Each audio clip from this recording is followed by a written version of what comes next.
Okay, this is take one. A few weeks ago, my boyfriend took me flying and I found myself tearing up not even 5 minutes after taking off. We were still just over the helipad, so it wasn't because of a sudden amazement at the change of scenery or fear of flying or anything. Truthfully, it took me writing this out to fully process what emotions resurfaced that day. As we ascended, everything I knew, the things that have become part of my daily life, work, routines, all my responsibilities, everything zoomed out and I saw all my life as a tiny speck on the ground. Then, only then, when I became my own bird's eye view observer, peering into my own life, I realized everything I had once prayed for had actualized into reality.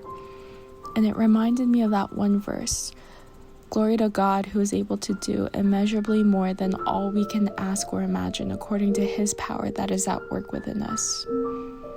All the twists and turns of the path that led me to this very place at this very moment. Somehow, despite everything, I ended up exactly where I'm supposed to be, with blessings that far exceed anything I could have ever known to ask for.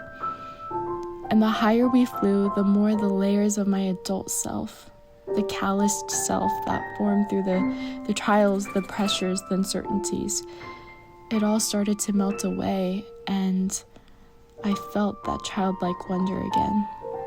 I watched the earth dance below me, swirls of every shade of blue and green, dolphins jumping up and down, waterfalls gushing, shorelines disappearing, appearing, and disappearing in contrast to the canyons' hard rock formations.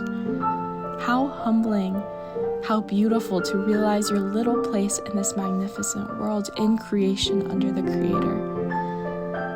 Getting lost in nature like this, it allows you to just be. There's so much time and space of grace to just breathe and be a human being.